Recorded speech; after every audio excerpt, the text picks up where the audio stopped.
नमस्कार दोस्तों। चलिए आज का वीकली करंट अफेयर स्टार्ट करते हैं। तो आज का जो पहला क्वेश्चन है वो है name the US military operation against 3 Iranian nuclear site. जैसा कि आप न्यूज़ फॉलो करते होंगे तो अभी रिसेंटली यूएस की तरफ से ईरान के न्यूक्लियर साइट्स पर अटैक किया गया। इजराइल ने तो पहले कई बार अटैक किया ही है, पर ये जो तीनों साइट थी ना, ये तीनों साइट जो है वो अंडरग्राउंड साइट थी और deep underground means 100 meter down in the ground ये सब साइट्स हैं। तो ईरान के इन साइट्स को डिस्ट्रॉय करने की कैपेबिलिटी इजराइल के पास नहीं है। ऐसी कैपेबिलिटी केवल यूएस के पास है। उसका रीजन है क्योंकि यूएस के पास एक इंपॉर्टेंट बॉम्ब है जो है GBU-57। इस बॉम्ब को बंकर बस्टर बॉम्ब कहते हैं क्योंकि ये करता क्या है कि अंडरग्राउंड जितने भी बंकर्स होते हैं या बेस होते हैं या न्यूक्लियर साइट होती है उन्हें डिस्ट्रॉय कर सकता है। और ये कहां तक अंडरग्राउंड डिस्ट्रॉय कर सकता है? 100 मीटर्स अंडरग्राउंड। तो हुआ क्या कि यूएस ने यूएसए से B2 बॉम्बर, अब ये B2 बॉम्बर क्या है? B2 बॉम्बर एक स्टेल्थ बॉम्बर्स होते हैं, ये स्टेल्थ एयरक्राफ्ट होते हैं। ये ट्रेवल करते हैं तो इनका जो रेडार सिग्नेचर है वो बहुत ही छोटा आता है। सही है, तो इनको ट्रैक करना बहुत मुश्किल हो जाता है। और अगर आप ट्रैक कर भी लो तो अपने डिफेंस सिस्टम से इनको टारगेट नहीं कर सकते बिकॉज रेडार क्रॉस सेक्शन काफी छोटा होता है।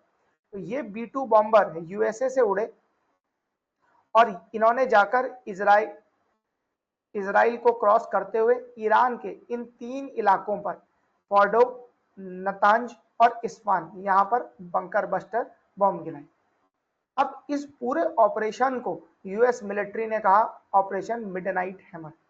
टोटल 125 एयरक्राफ्ट इस पूरे ऑपरेशन में लगे। अब आपके मन में सवाल आ रहा होगा कि 3 इलाकों को निशाना बनाना था तो 125 एयरक्राफ्ट क्यों लगे? देखिए उसका रीजन है।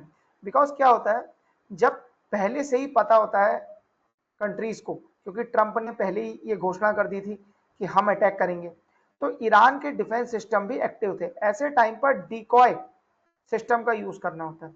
अब डिकॉय सिस्टम यूज करने के लिए आपको बहुत सारे एयरक्राफ्ट चाहिए। जैसे अभी पाकिस्तान और इंडिया का कॉन्फ्लिक्ट हुआ था, तो आपने इनिशियली न्यूज सुनी होगी जब पाकिस्तान ने इनिशियल डेज में ये ऐसा कहा था कि हमने एयरक्राफ्ट इंडिया के कुछ गिराए हैं। एक्चुअली राफेल का नुकसान नहीं हुआ था। तो हुआ क्या था कि जो डिकॉय हैं, ठीक, डिकॉय एयरक्राफ्ट इंडिया की तरफ से भेजे गए थे, उन्हें पाकिस्तान ने टारगेट किया था। अब ये एक्चुअल एयरक्राफ्ट नहीं थे, ये थे ड्रोन।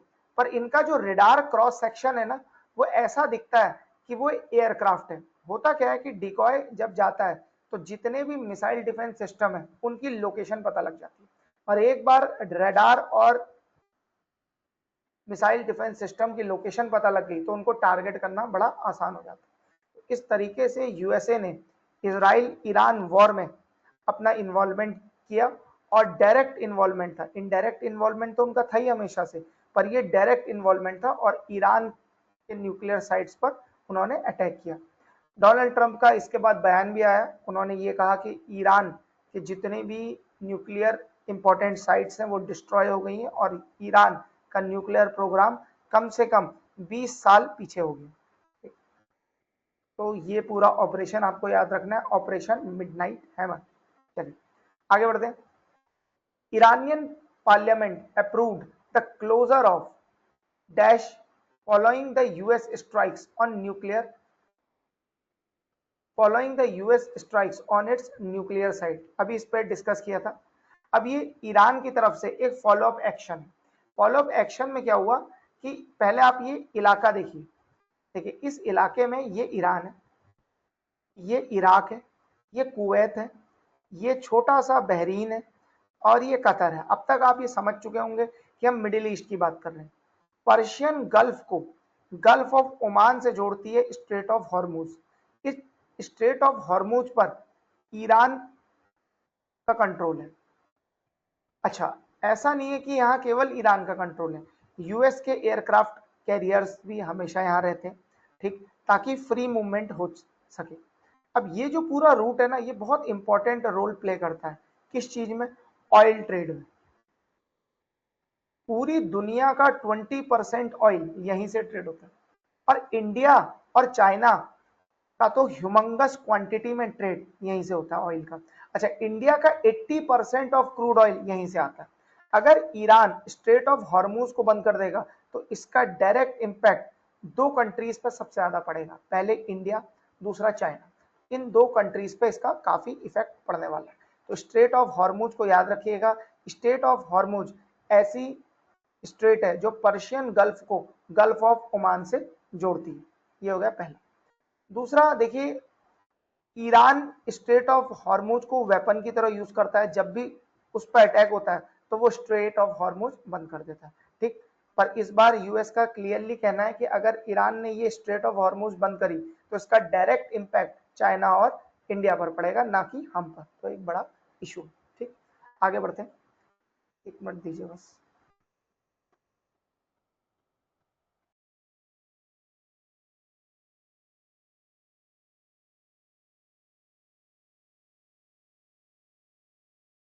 चलिए अब बढ़ते हैं नेक्स्ट क्वेश्चन की तरफ। Which country parliament voted in favor of terminally ill adults end of life bill allowing terminally ill patient to request assistance to end their life? देखिए, एक कॉन्सेप्ट होता है इथोनेशिया का और एक कॉन्सेप्ट होता है सुसाइड का। ये दो कॉन्सेप्ट है दुनिया में जिसके द्वारा व्यक्ति अपनी जान ले सकता है। इथोनेशिया जनरली अप्लाइड होता है टर्मिनली इल अडल्ट्स पर। अब देखिए, होता क्या है कि बहुत सारे कंट्री ऐसे हैं दुनिया में जहां अभी भी इथोनेशिया लीगल नहीं। फिर इथोनेशिया के भी कई वर्जन है एक्चुअली। इथोनेशिया क्या है कि अगर कोई व्यक्ति कोमा में है बहुत लंबे समय से, तो हम लोग क्या करते हैं, उसका मेडिकल सिस्टम हटा देते हैं।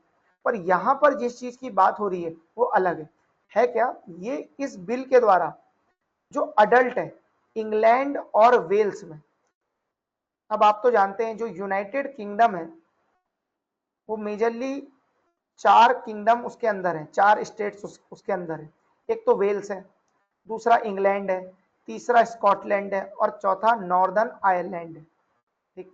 तो इंग्लैंड और वेल्स में जो बहुत ही लंबे समय से बीमार है और उनके पास 6 महीने या इससे कम का समय बचा हुआ है, तो उनको ये अधिकार दिया गया है इस बिल के द्वारा कि वो अपनी लाइफ को एंड कर सकते हैं with the help of medical assistance.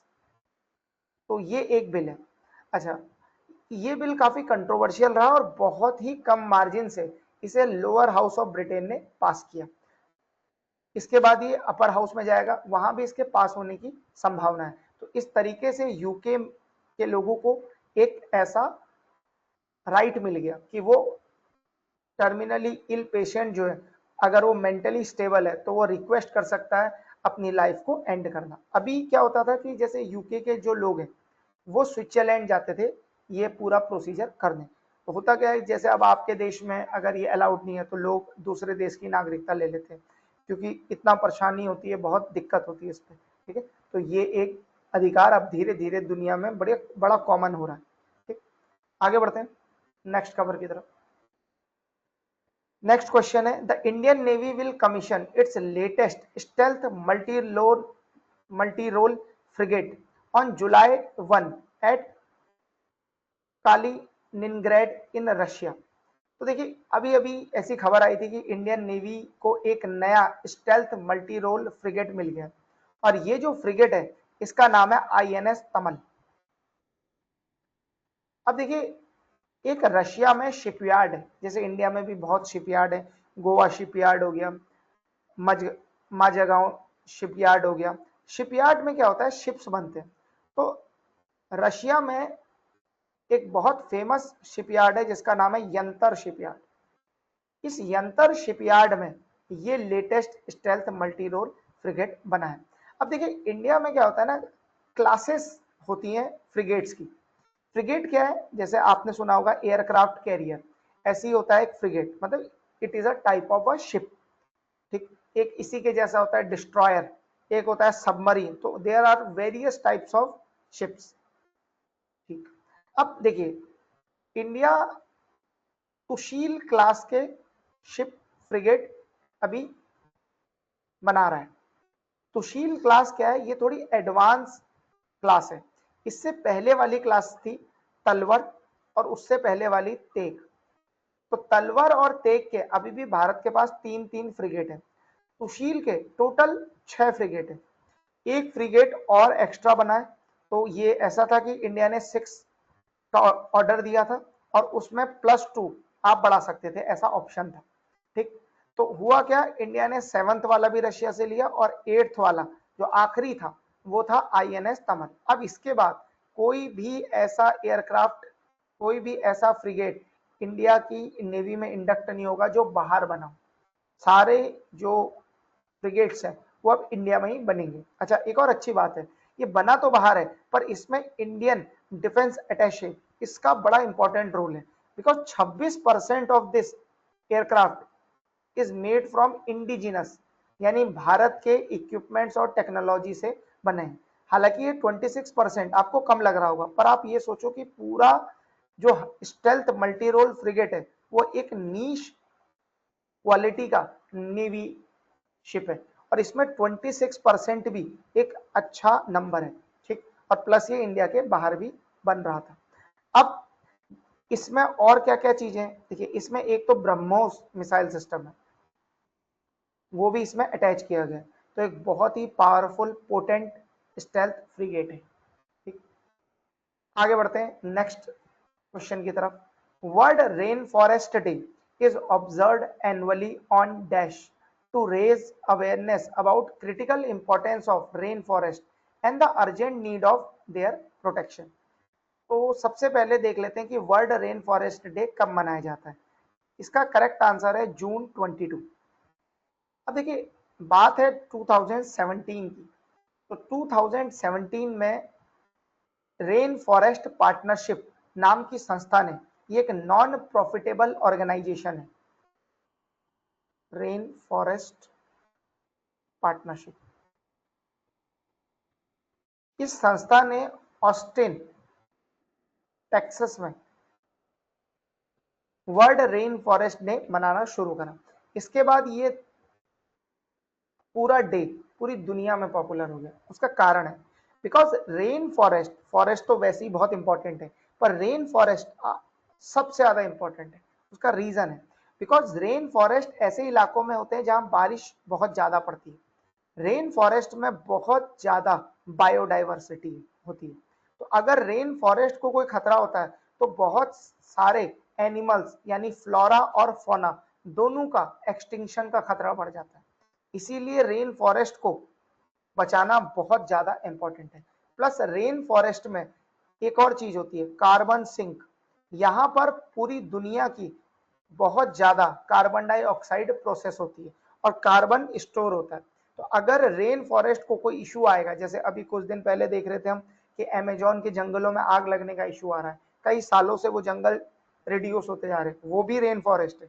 तो इन लोगों के अंदर अवेयरनेस जागे बायोडाइवर्सिटी को लेकर, रेन फॉरेस्ट को लेकर, इसीलिए ये डे मनाया जाता है। तो ये आपको ध्यान रखना है, जून 22। अब नेक्स्ट क्वेश्चन की तरफ बढ़ते हैं। Shiva Subramaniam Ramanan has formally assumed the charge of chairperson of, the correct answer is PFRDA, pension fund regulatory development authority. देखिए नाम से ही क्लियर है, pension fund regulatory development authority 2003 में स्टैब्लिश हुआ था।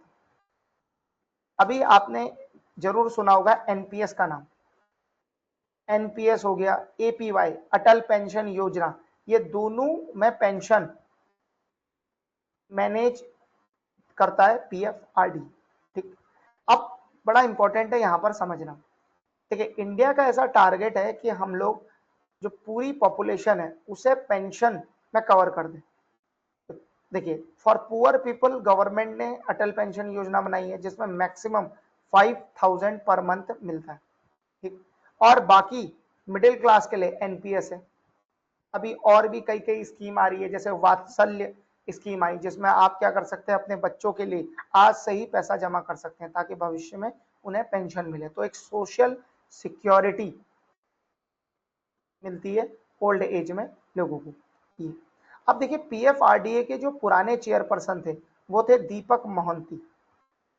दीपक मोहंती का टेन्योर खत्म हो गया था, इसलिए अब सुब्रमण्यम रमनन को इस पोजीशन में सरकार ने फॉर्मली चार्ज दिया। अब देखिए, यहाँ पे ये समझना बहुत इंपॉर्टेंट है कि इससे पहले जो सुब्रमण्यम रमनन थे, ये आपके सिडबी के चेयरमैन थे। SIDBI small industrial development bank of India, ये इसके चेयरमैन और एमडी रह चुके हैं। तो बहुत ही एक्सपीरियंस व्यक्ति हैं और आगे ये पीएफआरडीए का पदभार संभालेंगे। अब देखिए, इनका टेनियर भी समझ लेते हैं। इनका टेनियर 5 साल का है, 5 ईयर्स और 65 ईयर्स। तो जो पहले खत्म हुआ, अगर 5 साल पहले हुए तो रिटायर हो जाएंगे, और अगर 65 ईयर्स हो गए तो रिटायर हो जाएंगे। ठीक, ये चीज आप ध्यान रखिएगा, ये नेम बहुत इंपॉर्टेंट है फॉर बैंकिंग एग्जाम्स। आगे बढ़ते हैं। How many Indian startups working on cutting edge technology have made it to the WEF world economic forum? ये इसका फुल फॉर्म है, prestigious list of top 100 emerging companies for 2025। Annually, यानी कि हर साल WEF की तरफ से ये लिस्ट आती है, जिसमें ये ऐसी कंपनीज को कवर करते हैं जो बहुत ही बढ़िया काम कर रही हैं, बहुत इनोवेटिव काम कर रही हैं। इस साल इस लिस्ट में भारत की 10 कंपनीज आई हैं। अच्छा, एक और अच्छी बात है, पिछले साल भी इंडिया की 10 कंपनीज इसमें थी। इसका मतलब इंडिया में जो स्टार्टअप कल्चर है वो बहुत बढ़िया है। ठीक, इसका अब देखिए, टोटल 100 है, उसमें से 10 इंडिया का है, तो अच्छा है, मीन इंडिया में स्टार्टअप कल्चर इज बूमिंग। दूसरी, ये जो पूरी लिस्ट है, ये ऐसे कंपनीज को कवर करती है जो ग्लोबल इनोवेटिव एरियाज में काम कर रहे हैं। ठीक, जो फ्यूचर एरियाज में काम कर रहे हैं, तो ये बहुत इंपॉर्टेंट है। अब इसमें जैसे जो 2-4 नाम है मैं आपको बता देता हूँ। जैसे एक का नाम है इक्वल, भारत की तरफ से ये स्टार्टअप है। एक स्टार्टअप है अग्निकुल।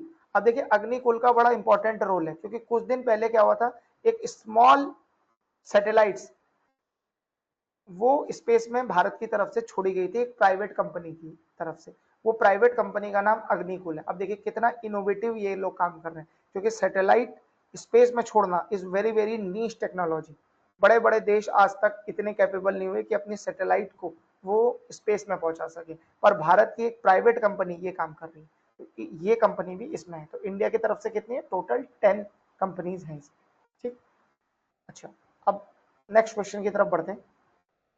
द आईसीएमआर, जब भी आईसीएमआर का कहीं नाम आए तो आपको इसकी फुल फॉर्म पता होनी चाहिए, Indian council of medical research. अब देखिए, जैसे ही आपको ये फुल फॉर्म पता है तो अब आप समझ गए कि कुछ मेडिकल रिलेटेड ही काम हो रहा होगा। तो the ICMR national institute of immuno haematology has launched India's first national rare blood donor registry. तो ये पहले पूछ रहा है वेयर, कहा, तो इसका सही आंसर है मुंबई। अब देखिए, इस रेयर ब्लड डोनर का क्या मतलब है, रजिस्ट्री। देखिए, हम सब जानते हैं कि कुछ ब्लड ग्रुप ऐसे होते हैं जो बहुत ही रेयर होते हैं। जैसे एक मैं आपको एग्जांपल देता हूं, O negative, A B negative, ये बहुत ही मुश्किल से ये ब्लड ग्रुप मिलते हैं। अब होता क्या है, कभी कभी इमरजेंसी के दौरान ये ब्लड ग्रुप ब्लड बैंक्स में मिलते ही नहीं। तो अब भारत सरकार की तरफ से और आईसीएमआर और नेशनल इंस्टीट्यूट ऑफ इम्यूनोहेमेटोलॉजी की तरफ से एक ऐसा रेयर ब्लड डोनर रजिस्ट्री अलग से बनाया जा रहा है। इसका एम क्या होगा, टू सपोर्ट द पेशेंट्स जिनके पास रेयर और अनकॉमन ब्लड टाइप्स हैं। ठीक, तो ये एक बढ़िया कदम है। दूसरा, जो ये रजिस्ट्री होगी, देखिए इंडिया में एक पूरी रजिस्ट्री मेंटेन होती है सारे ब्लड ग्रुप्स की। तो ब्लड बैंक जितने भी है ना, उधर एक रजिस्ट्री मेंटेन होती है ऑनलाइन, ताकि किसी भी हॉस्पिटल में अगर कोई इमरजेंसी हो तो उन्हें तुरंत पता लग जाए कि उन्हें ब्लड कहाँ से मिलेगा। इस पूरी रजिस्ट्री का नाम है ई रक्त कवच, ई रक्त कुश, नॉट कवच, रक्त कोश, ई रक्त कोश। अब ये जो पूरी रजिस्ट्री बनेगी ना, ये पूरी रजिस्ट्री ई रक्त कोष में इंटीग्रेट हो जाएगी। इसके इंटीग्रेशन से क्या फायदा होगा, इसके इंटीग्रेशन से ये फायदा होगा कि जब भी कहीं पर इमरजेंसी बेसिस पर ब्लड की आवश्यकता होगी और वो रेयर ब्लड ग्रुप होगा तो वो काफी आसानी से मिल जाएगा। देखिए, दो कंडीशन होती है, एक होती है थैलेसीमिया और एक होती है सिकल सेल डिजीज। इन दोनों डिजीज में क्या होता है कि बॉडी का ब्लड निकालकर दोबारा से बॉडी में ब्लड चढ़ाना पड़ता है, तो इस पूरी प्रोसेस को कहते हैं ट्रांसफ्यूजन। तो इसमें क्या होता है, फ्रीक्वेंट ट्रांसफ्यूजन करने होते हैं। अब आप खुद सोचो, इसके लोग देश में हैं, सही है, तो अब उन्हें एक अगर ऐसी रजिस्ट्री बन जाए तो उन्हें कितना फायदा होगा, ठीक। और सोचो अगर इनका रेयर ब्लड ग्रुप हुआ तो इनको कितनी दिक्कतें अभी उनका सामना करना पड़ता होगा, लेकिन एक बार ये रजिस्ट्री बन जाए तो क्या होगा, काफी इसका फायदा इन लोगों को पहुंचेगा, ठीक। तो इसका सही आंसर क्या है, मुंबई, आप ये ध्यान रखिए। आगे बढ़ते हैं। India will conduct its first full-scale household income distribution survey in 2026, overseen by newly formed technical expert group (TEG), chaired by correct answer है सुरजीत भल्ला। पर अभी हम इसके बारे में थोड़ा डिटेल में डिस्कस करते हैं क्योंकि ये बड़ी इंपॉर्टेंट खबर है। India will conduct its full scale household income distribution सर्वे।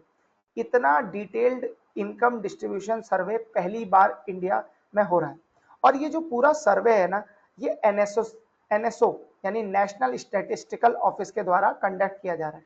अब देखिए, ये जो टेक्निकल एक्सपर्ट ग्रुप है जिसके चेयरमैन सुरजीत भल्ला है, ये क्या करेगा, ये पूरा ग्रुप एनएसओ को गाइड करेगा कि कैसे वो एफिशिएंटली इस पूरे इनकम डिस्ट्रीब्यूशन सर्वे को कर पाए, ताकि जो इसके आउटकम्स है उससे सरकार भविष्य में बढ़िया नीतियां बना सके, बढ़िया प्लान्स बना सके। तो ये एक बड़ा इंपॉर्टेंट टास्क है जो टीईजी को मिला है।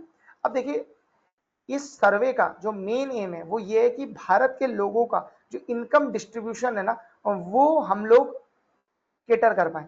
और देखिए, एक चीज समझिए, जैसे जैसे देश डेवलप्ड होता है वैसे वैसे इनइक्वालिटी बढ़ने की बहुत ज्यादा संभावना होती है। तो इनइक्वालिटी ना बढ़े देश में, इसके लिए इनकम डिस्ट्रीब्यूशन सर्वे बहुत इंपॉर्टेंट रोल प्ले करे, ठीक। तो ये चीज आप ध्यान रखिएगा। आगे बढ़ते हैं नेक्स्ट न्यूज की तरफ। देखिए, नेक्स्ट न्यूज है Frederick Smith who passed away recently was the founder and chairman of, ये है फेडरिक स्मिथ। देखिए, ये फाउंडर और चेयरमैन है फेडेक्स के। अब जो फेडेक्स कंपनी है ना, ये एक कोरियर कंपनी है, मींस ये एक ट्रांसपोर्टेशन कंपनी है। ये ई कॉमर्स भी इनका चलता है और ये कंपनी मेजरली एक्टिव है यूएसए में, क्योंकि ये यूएसए की कंपनी है। इंडिया में भी ऑपरेट करता है फेडेक्स, यस करता है, तो ये बहुत ही कम एरियाज में इंडिया में ये ऑपरेट करता है। अब जो ये फ्रेडरिक स्मिथ है ना, ये इस कंपनी के फाउंडर हैं। इन्होंने 1971 में एक कंपनी स्टार्ट करी, उसका नाम था फेडरल एक्सप्रेस, उसी को शॉर्ट में आज हम फेडेक्स कहते हैं। बहुत ही इंपॉर्टेंट कंपनी है। 2022 तक तो फेडरिक जो है वो सीईओ रहे, फिर इनके थोड़े हेल्थ इशू आए तो उसके बाद ये चेयरमैन बन गए इस कंपनी की। इनकी डेथ 80 ईयर्स में हुई, तो एक बहुत ही बढ़िया और नामी कंपनी के ये चेयरमैन और फाउंडर थे। और इनके इनकी एंटरप्रेन्योरशिप स्किल और इतनी बड़ी इन्होंने कंपनी खड़ी करी, इससे हम लोग बहुत कुछ सीख सकते हैं इंडिया में, ठीक। आगे बढ़ते हैं। Who was the first Indian to complete NASA international air and space programme ISAT. देखिए, ये बड़ा इलीट प्रोग्राम है और भारत की दांगीती जानवी ने ये पूरा प्रोग्राम कंप्लीट किया है। और ये इस प्रोग्राम को कंप्लीट करने के बाद 2029 में स्पेस में जाएंगी। ये जानवी जी जो है वो आंध्रा से हैं, ठीक। और इन्होंने अपनी इंजीनियरिंग लवली प्रोफेशनल यूनिवर्सिटी से कंप्लीट करी और इनका स्पेस में काफी इंटरेस्ट है, ठीक। She will be the part of एक अर्थ ऑर्बिटल मिशन होगा 2029 में, अर्थ ऑर्बिटल मिशन, इस मिशन का ये पार्ट है। ठीक है, तो इंडिया में अब देखिए स्पेस के प्रति रुझान काफी ज्यादा है।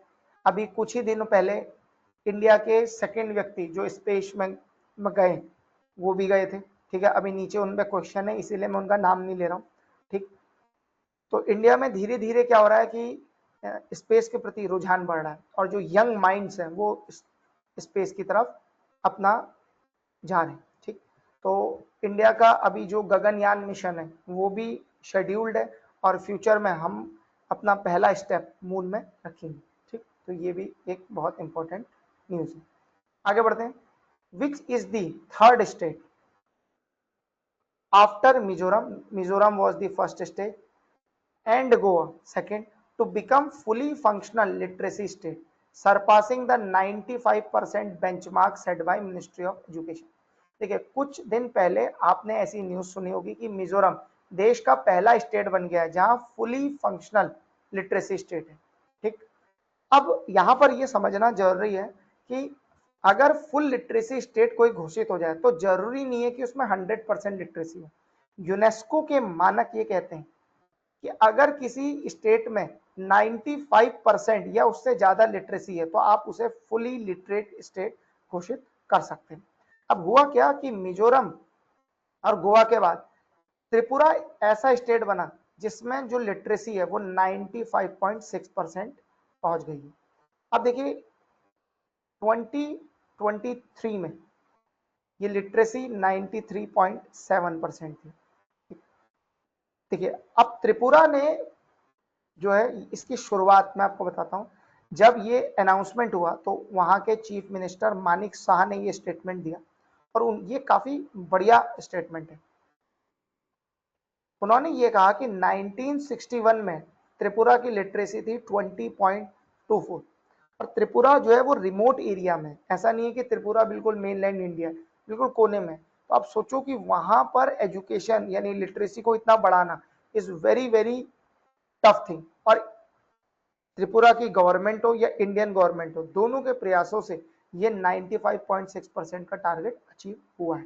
ठीक, तो इंडियन गवर्नमेंट की एक योजना है, उसका नाम है उल्लास। इसकी फुल फॉर्म है understanding life long learning for all. तो इस स्कीम के आने के बाद एकदम से अपग्रेडेशन हुआ है बहुत सारे स्टेट्स में। ठीक, तो इसमें क्या है कि बहुत अच्छे स्कूल्स, बच्चों को और शिक्षा सुविधा ये सब, और एक पूरी कॉम्प्रिहेंसिव मल्टी प्रॉन्ग्ड ये एक स्कीम है जो एजुकेशन पर फोकस करती है और इसके रिजल्ट्स भी अब देखने को मिले। अच्छा, अगर कोई पूछे कि फर्स्ट स्टेट कौन सा है तो फर्स्ट स्टेट है मिजोरम, सेकंड गोवा और त्रिपुरा बनाया अभी थर्ड स्टेट। ठीक, आगे फ्यूचर में और भी नए स्टेट्स जो है वो इस कीर्तिमान को स्थापित करेंगे। नेक्स्ट क्वेश्चन की तरफ बढ़ते हैं। देखिए, यही वो क्वेश्चन है जो मैं अभी थोड़ी देर पहले आपको बता रहा था। Who has created history by becoming the first Indian ever to set foot on International Space Station? ये पहले व्यक्ति हैं जो भारत की तरफ से इंटरनेशनल स्पेस स्टेशन में गए, पर ये पहले व्यक्ति नहीं है जो स्पेस में गए। जो स्पेस में इंडिया की तरफ से पहला व्यक्ति गया था उनका नाम था राकेश शर्मा। ये सोवियत, उस समय रशिया यूएसएसआर हुआ करता था, तो ये यूएसएसआर के रॉकेट में गए थे। ठीक, तो उनके बाद सेकंड इंडियन ऐसे हैं जो स्पेस में गए, वो हैं शुभांशु शुक्ला, और ये फर्स्ट ऐसे इंडियन है जो इंटरनेशनल स्पेस स्टेशन में गए। हालांकि आपने न्यूज में कई बार देखा होगा कि सुनीता विलियम्स या कल्पना चावला वो सब लोग इंडियन इंटरनेशनल स्पेस स्टेशन में गए, पर वो इंडियन नहीं, वो इंडियन ओरिजिन के हैं। They are the citizens of United States of America. तो ये आपको ध्यान रखना है, कहीं एकदम से ऐसा ना हो कि ऑप्शन में कल्पना चावला आया और आपने टिक कर दिया, या सुनीता विलियम्स आया तो टिक कर दिया। उसका करेक्ट आंसर क्या है? शुभांशु शुक्ला। अच्छा, ऐसी उम्मीद है कि शुभांशु शुक्ला जो है 2030 में जब गगनयान जाएगा तो उस क्रू का भी पार्ट होंगे। ये इसरो के एस्ट्रोनॉट है। ठीक है, ये ध्यान रखिएगा। देखिए, ये पूरा जो मिशन गया था उस मिशन का नाम भी बड़ा इंपॉर्टेंट है, उसका नाम है एक्सॉम 4। ये मिशन गया था और इस मिशन में 4 लोगों की टीम इंटरनेशनल स्पेस स्टेशन में गई थी। ठीक है, जिसमें अलग अलग देशों के मेंबर थे, उनमें से एक शुभांशु शुक्ला थे। और ये पूरा जो रॉकेट इनको ले गया था वो था स्पेस एक्स का ड्रैगन। ठीक है, ये ध्यान रखना। तो एग्जॉम 4 मिशन है, स्पेस एक्स का ड्रैगन रॉकेट है। ठीक है, इससे ये लोग इंटरनेशनल स्पेस स्टेशन में गए। पहले इंडियन जिन्होंने इंटरनेशनल स्पेस स्टेशन में कदम रखा उनका नाम है शुभांशु शुक्ल। अब बढ़ते हैं नेक्स्ट क्वेश्चन की तरफ। India has refuse to sign a joint declaration at Shanghai cooperation organisation SCO defence minister meeting in. The correct answer is China. देखिए 2025 में SCO का जो चेयर कंट्री है, सही है, वो चाइना है पहली बात। तो सारी मीटिंग्स जो होंगी वो चाइना में होंगी। अभी भारत की तरफ से डिफेंस मिनिस्टर वहां गए थे। अब देखिए इशू क्या हुआ, अभी इंडिया में पहलगाम टेरर अटैक हुए। अब ये जो पहलगाम टेरर अटैक है, इनकी बात हमारे डिफेंस मिनिस्टर ने करी, पर एक जॉइंट स्टेटमेंट होता है जो मीटिंग के एंड में होता है। तो जॉइंट स्टेटमेंट में ये नहीं डाला गया। Why? Due to the pressure from China and Pakistan. इन दोनों की तरफ से ये प्रेशर था, इसीलिए वो नहीं डाला गया। अब बड़े ध्यान से समझिए इस बात को कि जब नहीं डाला गया तो इनके जॉइंट स्टेटमेंट में इंडिया ने साइन करने से ही मना कर दिया। और एक भी कंट्री अगर जॉइंट स्टेटमेंट में साइन नहीं करता तो जॉइंट डिक्लेरेशन पब्लिश ही नहीं होती। तो ये एक बड़ा इस बार SCO में इशू हुआ। अभी देखिए SCO की लीडर समिट भी होगी, वो भी इस बार चाइना के तियांजिन में है। ठीक, भारत की तरफ से हो सकता है कि या तो प्रधानमंत्री नरेंद्र मोदी जाए या फिर external affairs minister S Jaishankar वहां जाए। अब देखिए थोड़ा SCO के बारे में भी समझ लीजिए। SCO में आज की डेट में टोटल 10 मेंबर्स कंट्री। SCO का एस्टेब्लिशमेंट हुआ 2001 में।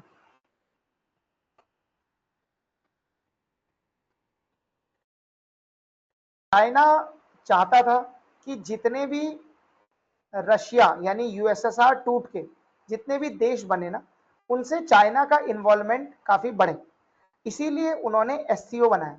तो इनिशियली चाइना को लगाकर 5 और मेंबर इसमें थे, चाइना +1+5। वो मेंबर्स कौन थे? किर्गिस्तान, कजाकिस्तान, उज्बेकिस्तान, तजिकिस्तान और रशिया। ये 5 मेंबर थे उसके।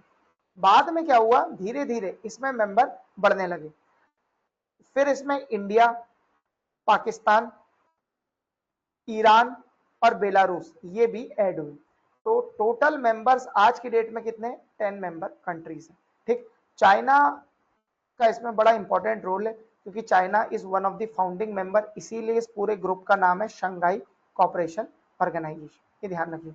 इंडिया इसका मेंबर बना था 2017। इंडिया और पाकिस्तान दोनों इसका मेंबर एक साथ बने थे। तो ये सब इंपॉर्टेंट डिटेल्स है जो आप इसको में लिख लीजिए। आगे बढ़ते हैं। The central government will establish the International Potato Center, South Asia Regional Center.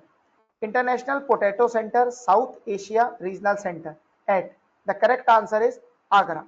तो देखिए इंटरनेशनल पोटैटो सेंटर भारत में आगरा में बनाया जा रहा है। इसका मेन फोकस है, देखिए ये फोकस करेगा, न्यू सेंटर जो है इसका फोकस रहेगा मेनली पोटैटो पर, स्वीट पोटैटो पर और other roots and tuber crop पर। ठीक, तो ये अब क्या करेगा, देखिए एक तो पोटैटो की क्वालिटी पे काम करेगा और बढ़िया रिच न्यूट्रिएंट वाले जो स्पीसीज है उस पर फोकस करेगा, नई नई स्पीसीज जनरेट करेगा और जो पोटैटो की रेजिलियंस है। देखिए अभी क्या हो रहा है, क्लाइमेट चेंज हो रहा है जिसकी वजह से टेम्परेचर काफी ऊपर नीचे हो रहा है और जो क्लाइमेटिक कंडीशंस है वो भी चेंज हो रही है। तो हमारी जो क्रॉप है उसे रेजिलियंट बनाना बहुत इंपॉर्टेंट है, बिकॉज अगर क्रॉप रेजिलियंट नहीं होगी तो क्लाइमेट चेंज की वजह से वो खराब हो जाएगी।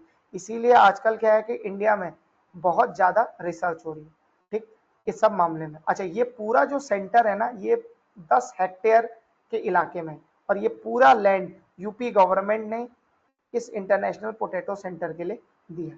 ठीक, तो ये चीज ध्यान रखिएगा कि पोटैटो सेंटर आगरा में बन गया। आगे बढ़ते हैं। The book entitled the emergency diaries year that forged a leader was released in New Delhi recently. The book is a compilation of experience of dash during the anti-emergency movement.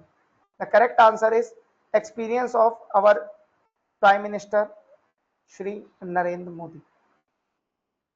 तो देखिए, जब emergency थी देश में तो 1975 में emergency लगी, उस समय प्रधानमंत्री मोदी 25 साल के थे। तो प्रधानमंत्री मोदी ने अपना, अब इस बार क्या हुआ, एक संविधान हत्या दिवस ये मनाया गया सरकार की तरफ से, और ये इमरजेंसी अब दोबारा ना लगे इसलिए ये मनाया गया। अब देखिए, ये पूरा इवेंट न्यू दिल्ली में हुआ और इस पूरे इवेंट में होम मिनिस्टर अमित शाह की तरफ से ये बुक इनकी रिलीज करी गई, प्रधानमंत्री मोदी के एक्सपीरियंस का कंपाइलेशन पूरा।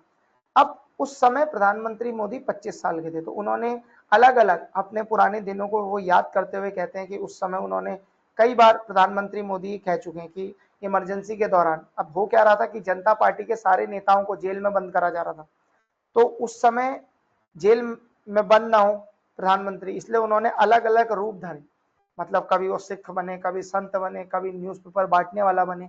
तो उनका एक पूरा एक्सपीरियंस है जो कई बार बता चुके हैं, तो ये पूरी बुक उस एक्सपीरियंस का एक कंपाइलेशन, ठीक। तो ये ध्यान रखिएगा, वो कंपाइलेशन किसका है, नरेंद्र मोदी जी के एक्सपीरियंस, ठीक। बुक लॉन्च किसने करी, होम मिनिस्टर अमित शाह के द्वारा ये बुक लॉन्च करी, ठीक। आगे देखते हैं, which city will host 2025 Khelo India university game in नवंबर। अब देखिए, अंडर 18 के खेलो इंडिया गेम्स हुए थे, ये खेलो इंडिया गेम्स अंडर 18 वाले ये बिहार में हुए, ठीक। इसके बाद अंडर 25 यानी यूनिवर्सिटी लेवल के ये जो गेम्स है ये अब होने हैं जयपुर में। इंडिया में क्या हुआ है कि अभी स्पोर्ट्स को काफी बढ़ावा दिया जा रहा है, तो इंडिया में अगर ऐसे ये स्पोर्ट्स होते रहेंगे तो इससे क्या होगा, इससे जो खिलाड़ी हैं वो लगातार प्रैक्टिस मोड में रहते रहेंगे। तो अगर वो प्रैक्टिस मोड में रहेंगे तो हमारे जो मेडल्स हैं, चाहे वो एशियन गेम्स हो या चाहे वो कॉमनवेल्थ गेम्स हो या फिर वो ओलंपिक हो, वहां मेडल लाने की संभावना काफी बढ़ जाएगी। इसीलिए अब इंडिया में खेलो इंडिया गेम्स चल रहे हैं। अभी नेशनल गेम्स हुए थे, 38 नेशनल गेम्स, वो उत्तराखंड में हुए थे, ठीक। तो ये ध्यान रखना है कि अभी इंडिया का काफी फोकस है खेलो इंडिया गेम्स में। तो यूनिवर्सिटी गेम्स किधर होने वाले हैं, जयपुर में, ठीक। इस पूरे जो गेम्स है इसमें 400 plus athletes all over India से भाग लेंगे और वो एक दूसरे से compete करेंगे फॉर 20 इवेंट्स। तो ये ध्यान रखिएगा, ये छोटी सी और इंफॉर्मेशन। आगे बढ़ते हैं, नेक्स्ट क्वेश्चन देखते हैं। Which country has suspended cooperation with IAEA? What is the full form of IAEA? ये एक बहुत इंपॉर्टेंट फुल फॉर्म है, तो लिख लीजिए, इंटरनेशनल एटॉमिक एनर्जी एजेंसी। तो विच कंट्री है suspended cooperation with IAEA, a nuclear watchdog. अब देखिए, पूरा इवेंट कनेक्टेड है। सबसे पहले हमने न्यूज कवर करी कि यूएसए ने अटैक किया, फिर ईरान ने स्ट्रेट ऑफ हॉर्मोज रोकने की कोशिश करी। अब क्या वो हुआ है कि ईरान जो कॉपरेशन कर रहा था इंटरनेशनल एटॉमिक एनर्जी एजेंसी के साथ, उन्होंने इसको सस्पेंड कर दिया। उसका करेक्ट आंसर क्या है, ईरान। अब देखिए, थोड़ा इंटरनेशनल एटॉमिक एनर्जी एजेंसी के बारे में समझ लेते हैं। देखिए, ये जो ऑर्गेनाइजेशन है ये 1957 में स्टैब्लिश हुआ था, ठीक है। इसका जो हेडक्वार्टर है वो वियना में, और ये वियना जो है वो ऑस्ट्रिया में। अब ये ऑर्गेनाइजेशन करता क्या है, देखिए, ये ऑर्गेनाइजेशन प्रमोट करता है peaceful use of nuclear energy को। तो जो भी देश जो न्यूक्लियर एनर्जी पे काम करता है वो क्या करता है, अपने रिएक्टर्स को IAEA का सिग्नेटरी पहले वो बनता है, फिर वो IAEA को अलाउ करता है कि जो उनके रिएक्टर्स हैं वहां पर जाकर IAEA इंस्पेक्शन करे। और वो इंस्पेक्शन क्यों करे, ताकि देखिए, एक न्यूक्लियर रिएक्टर में यूज होने वाला फ्यूल और एक न्यूक्लियर बॉम्ब बनाने वाला फ्यूल सेम ही होता है, टेक्नोलॉजी में कोई ज्यादा अंतर नहीं। तो कोई देश न्यूक्लियर फ्यूल को इतना ना इनरिच कर दे कि वो न्यूक्लियर बॉम्ब बना ले, यही काम होता है IAEA का, ये प्रमोट करते हैं उसको, ठीक है। अब जो IAEA ये रिपोर्ट करते हैं यूनाइटेड नेशंस जनरल असेंबली को, UN जनरल असेंबली और UN सिक्योरिटी काउंसिल। तो अमेरिका को ऐसा अंदेशा था, अमेरिका और इजराइल दोनों को, कि ईरान न्यूक्लियर बॉम्ब बना रहा है। और ये आया कैसे? आईएईए की रिपोर्ट्स के द्वारा। तो इसी के बाद कि ईरान न्यूक्लियर बॉम्ब ना बना ले, जो है उन्होंने ईरान पर अटैक किया। अब देखिए, इनमें 3 कंट्री, इजराइल, इंडिया और नॉर्थ कोरिया, ये पहले से ही न्यूक्लियर बॉम्ब बनाने वाले देश हैं, इनके पास न्यूक्लियर बॉम्ब है। दुनिया में 9 देश ऐसे हैं जिनके पास न्यूक्लियर बॉम्ब है, ठीक।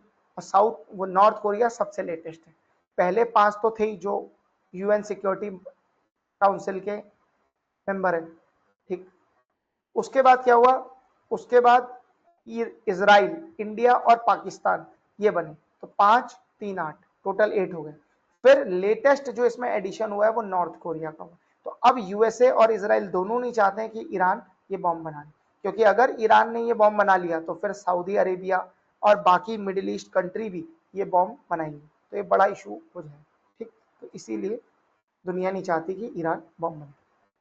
अब देखिए, विच became the first African country to achieve World Health Organization gold tier status for eliminating mother to child transmission of HIV? The correct answer is Botswana, ठीक। बोट्सवाना एक अफ्रीकन कंट्री है, इसकी capital है गैब्रोने, ठीक। ये आप ध्यान रखिएगा। ये एक ऐसा कंट्री बन गया है जो, मतलब अफ्रीकन कंट्री, जिसने mother to child transmission of HIV को काफी कम कर दिया। HIV जैसा कि हम सब जानते हैं ह्यूमन इम्यूनो डेफिशिएंसी वायरस है। जब भी किसी को HIV हो जाता है तो उसकी जो इम्यूनिटी है वो काफी रिड्यूस हो जाती है, और एक सर्टेन स्टेज के बाद HIV कन्वर्ट हो जाता है एड्स में, ठीक।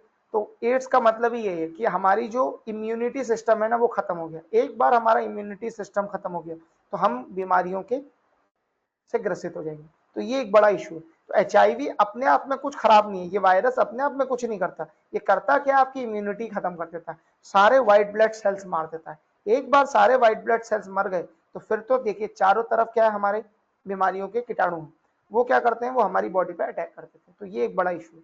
अब बोट्सवाना ही वो पहला कंट्री था जिसे सिल्वर टीयर मिला, तो ये काफी अच्छा काम कर रहे हैं। अफ्रीका में देखिए HIV के केसेस काफी ज्यादा होते हैं, इसीलिए जो वर्ल्ड हेल्थ ऑर्गेनाइजेशन है वो अफ्रीकन कंट्रीज के साथ बहुत ही पैरेलल तरीके से और बहुत ही सिंक्रोनस तरीके से काम करती है ताकि HIV को रिड्यूस किया जा सके। आगे बढ़ते हैं। अंडर विकसित Bharat 2047 vision, what is the joint initiative launched by Ministry of Women and Child Development MWCD and Ministry of Skill Development Entrepreneurship for Adolescent Girls? देखिए, इसका सही आंसर है नाविया। सबसे पहले नाविया की फुल फॉर्म आप देख लीजिए। इसकी फुल फॉर्म है nurturing aspirations through vocal vocational training for young adolescent girls. अब देखिए, एक बार आपको फुल फॉर्म पता लग गई तो अब आपको समझना बड़ा आसान है। इसमें होगा क्या, इसमें हम वोकेशनल ट्रेनिंग देंगे एडोलसेंट गर्ल्स को, और इनकी एज क्या रहेगी 16 to 18। अब इसके क्या रीजन है?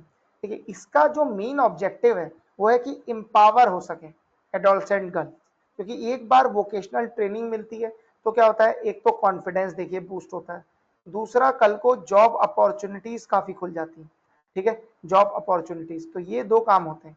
इसीलिए क्या होगा, ये पूरा की वुमेन एडोलसेंट गर्ल्स एम्पावर हो, इसीलिए ये पूरा स्कीम चलाई गई है। और ये scheme ministry of women and child development और मिनिस्ट्री ऑफ स्किल डेवलपमेंट का जॉइंट एसोसिएशन। इस स्कीम का नाम ध्यान रखिएगा, नाविया, और इसकी फुल फॉर्म भी ध्यान रखिएगा, ठीक। ये स्कीम लॉन्च करी है सरकार ने, सोनभद्र करके एक डिस्ट्रिक्ट है, ये डिस्ट्रिक्ट यूपी में, वहां से ये स्कीम लॉन्च हुई, ठीक। आगे बढ़ते हैं। Which India pharma company will start supplying the world first malaria vaccine RTS.S vaccine to Gavi from 2026? देखिए, इसका करेक्ट आंसर है भारत बायोटेक इंटरनेशनल। और अगर आप भारत बायोटेक को नहीं जानते तो कोविड के दौरान कोवैक्सीन दवाई बनाई थी, 2 दवाइयां थी, एक तो कोविशील्ड थी, वो बनाई थी सीरम इंस्टीट्यूट ने और ऑक्सफोर्ड ने, और एक थी कोवैक्सीन। कोवैक्सीन इंडिया की अपनी इंडिजिनस दवाई थी और ये भारत बायोटेक वालों ने बनाई थी। अब देखिए, ये जो वर्ल्ड की फर्स्ट मलेरिया वैक्सीन है आरटीएस, ये डेवलप करी है जीएसके। अब जीएसके क्या है, एक ग्लोबल फार्मास्यूटिकल मेजर है, इनके द्वारा ये डेवलप किया गया। ये जो जीएसके ने डेवलप किया है, इन्होंने अपनी टेक्नोलॉजी भारत बायोटेक इंटरनेशनल के साथ शेयर करी है। अब भारत बायोटेक इंटरनेशनल की क्या खासियत है, ये बल्क में एफिशिएंटली दवाइयों को बना सकते हैं, जिसकी वजह से उनकी कॉस्ट जो है वो काफी कम हो जाती है। अब ये सारी दवाइयां फिर अफ्रीकन कंट्रीज को ट्रांसफर करी जाएंगी। ठीक, जो ये गावी है ना, गावी का फुल फॉर्म ही यही है, global alliance for vaccine and immunisation. Global alliance for vaccine and immunisation.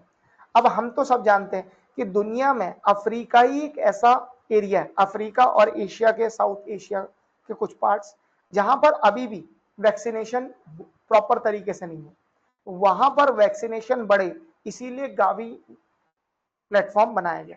और ये पूरा अलायंस जो है वो पब्लिक और प्राइवेट हेल्थ पार्टनरशिप है, जिसका गोल ये है कि जो पुअर कंट्रीज है वहां पर इम्यूनाइजेशन को बढ़ाया जा सके। तो उसी श्रृंखला में भारत बायोटेक ये मलेरिया की दवाई बना रहा है।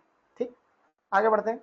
To build export led growth for विकसित Bharat hosted a trade conclave. तो किसने होस्ट करी? करेक्ट आंसर है एक्सिम बैंक। एक्सिम बैंक क्या है? Export import bank of India. इस पूरी कॉन्क्लेव की जो थीम थी ना, वो थी बिल्डिंग एक्सपोर्ट लेड ग्रोथ विकसित भारत। ठीक है, भारत को अगर डेवलप्ड होना है, ठीक है, तो हमें एक्सपोर्ट अपना बहुत बढ़ाना पड़ेगा, because without large exports we can't achieve our developed target which is on 2047। तो इसी श्रृंखला में एक्सिम बैंक ने पूरी ट्रेड कॉन्क्लेव करी। इस ट्रेड कॉन्क्लेव में फाइनेंस मिनिस्टर निर्मला सीतारमन भी थी और भी कई डिग्निटरीज थे। तो ये पूरी जो ट्रेड कॉन्क्लेव है, इसका फोकस था कि इंडिया अपने एक्सपोर्ट्स को बढ़ाए। नेक्स्ट, जाओ जीआई has been elected as the president of. तो करेक्ट आंसर है AIIB, Asian infrastructure investment bank. देखिए, एशियन इंफ्रास्ट्रक्चर इन्वेस्टमेंट बैंक, ये बैंक 2016 में स्टैब्लिश हुआ। तो ये बैंक जो है ना, वो ब्रिक्स के द्वारा बनाया गया था बैंक। देखो हुआ क्या, दुनिया में यूएसए और वेस्टर्न कंट्रीज ने IMF और वर्ल्ड बैंक जैसे संस्था बनाए। अब होता क्या है, कई बार एशिया के जो डेवलपमेंट प्रोजेक्ट्स हैं उन्हें फंडिंग नहीं मिल पाती। वाई? बिकॉज ये ज्यादा फोकस करते हैं यूरोपियन कंट्रीज में, वेस्टर्न वर्ल्ड। तो इन्हीं को काउंटर करने के लिए ब्रिक्स ने 2 बैंक अपने बनाए। एक बैंक था AIIB और एक था NDB। ये दोनों बैंक के हेडक्वार्टर जो है वो चाइना में, पहली चीज। ठीक, और इनमें मेजॉरिटी स्टेक और वोटिंग शेयर चाइना का। अब इससे पहले जो प्रेसिडेंट थे AIIB के, वो बड़े फेमस व्यक्ति थे, जिन लिंक्वे। सही है, इनको 2 बार, एक बार एक्सटेंशन मिला और इनका पीरियड रहा 10 ईयर्स, तो 10 साल तक ये रहे। अब आपको क्लियरली समझ में आ रहा होगा कि जो जाओ जीआई हैं, ये एज्यूम करेंगे ऑफिस 16 जनवरी 2026 से। ठीक है, ये हो गई पहली बात। दूसरी बात ये है कि अब थोड़ा इनके बारे में जान लेते हैं। देखिए, ये बहुत ही पॉपुलर है चाइना में, क्योंकि ये वाइस फाइनेंस मिनिस्टर रही हैं पहले। इन्होंने Asian development bank, world bank और एशियन इंफ्रास्ट्रक्चर बैंक में पहले भी काम किया है। ठीक है, अब बात कर लेते हैं एशियन इंफ्रास्ट्रक्चर बैंक में कौन कितना बड़ा शेयर होल्डर। देखिए, शेयर होल्डर जो सबसे बड़ा है वो चाइना है, सेकंड नंबर में इंडिया है, थर्ड नंबर में रशिया है। ऐसे ही वोटिंग राइट्स भी, तो वोटिंग राइट्स सबसे ज्यादा किसके हैं? चाइना के, लगभग लगभग 26.54%, इंडिया के 7.5%, रशिया के 5.9%। तो ये है। ठीक, तो वोटिंग के बाद इन्हें प्रेसिडेंट इलेक्ट कर लिया गया। आगे बढ़ते हैं। which international bank has approved a new 426 million program to improve water security for 4 million resident of India's tech capital Bengaluru. तो करेक्ट आंसर इसका क्या है? World bank. ठीक है, जैसे जैसे बेंगलोर की पॉपुलेशन बढ़ती जा रही है वहां एक इशू आ रहा है, वाटर इशू। अब देखिए पहले क्या था, बेंगलोर में काफी लेक्स हुआ करती थी। वाई? बिकॉज देखिए एक तो बेंगलोर साउथ सदर्न पार्ट में नॉर्दर्न पार्ट की तरफ पेरिनियल रिवर्स बहती नहीं। तो यहाँ क्या था कि वो लेक सिस्टम था। अब धीरे धीरे जैसे बेंगलोर डेवलप होता गया तो ये लेक जो है वो भर दी गई और यहाँ बिल्डिंग खड़ी कर दी गई। इसकी वजह से क्या है कि एक तो पॉपुलेशन का प्रेशर है, दूसरा आपने लेक्स सारी भर दी हैं, लेक्स भी रिड्यूस हो गई हैं, तो इसकी वजह से बेंगलोर में वाटर स्कैरेसिटी हो गई।